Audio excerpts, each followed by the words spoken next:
Pokrenite aplikacioni meni, ikonica prečice sa nazivom Kalkulus 12 na radnoj površini. Klikom na zastavu države birate jezik i zakonsku regulativu.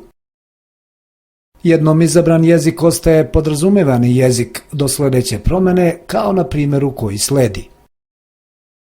Klikom na zastavu Republike Slovenije postavljate interfejs na slovenačkom jeziku.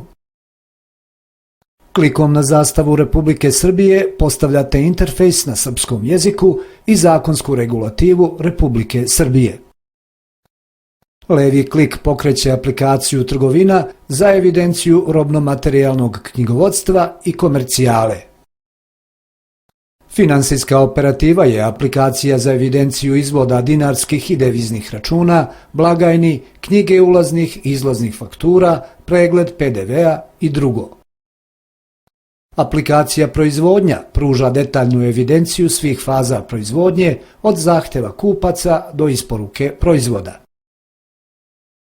Kasa je aplikacija za brzu evidenciju prodaje dobara preko fiskalnog printera, POS. Prodavnica je aplikacija za ažuriranje i praćenje prometa obavljenog preko fiskalnih kasa. Magacin je aplikacija za evidenciju i praćenje zaliha materijala, ambalaže, gotovih proizvoda i robe. Aplikacija Razno predstavlja skup pomoćnih podprograma koji se koriste u specifičnim prilikama. Finansijsko knjigovodstvo obuhvata glavnu knjigu, salda konta, dugovanja, potraživanja i izveštaje kao što su bilans stanja, bilans uspeha i drugi. Aplikacija Obračuni zarada sa svim potrebnim evidencijama i generisanim izveštajima za internet portal e-porezi. Kadrovska evidencija je aplikacija za evidenciju podataka o zaposlenima, sistematizaciji radnih mesta, stečenih znanja, zvanja, godišnjih odmora i drugih. Aplikacija Osnovna sredstva daje uvid u stanje i vrednost osnovnih sredstava uz detaljan prikaz amortizacije. Osnovni podaci je aplikacija za unos neophodnih podataka za pravilno funkcionisanje paketa Kalkulus 12. Posebni izveštaji je aplikacija za definisanje izraza za izračunavanje pozicije iz glavne knjige i njihovo korišćenje u različitim izveštajima.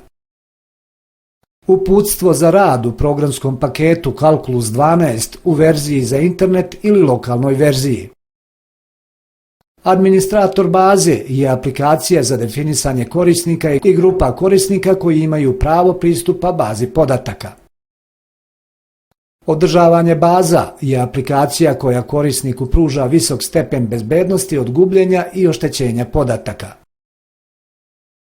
Upgrade baza je aplikacija za promjenu i usklađivanje varijante baze sa tekućom verzijom paketa Kalkulus 12. Zaštita je aplikacija za uključivanje i isključivanje zaštite na globalnom nivou za svaku aplikaciju paketa Kalkulus 12. Promjena lozinke je aplikacija namenjena vama, kako biste sprečili druge da manipulišu podacima koje ste uneli u bazu podataka. Internet podrška je vid tehničke podrške koji je zasnovan na komunikaciji dva udaljena računara putem interneta. Preuzimanje sa web lokacije je aplikacija za kompletno i selektivno preuzimanje komponenti paketa Kalkulus 12 sa matičnog sajta. Zatvaranje aplikacionog menija možete izvršiti u bilo koje vreme i bez obzira na broj otvorenih aplikacija paketa Kalkulus 12.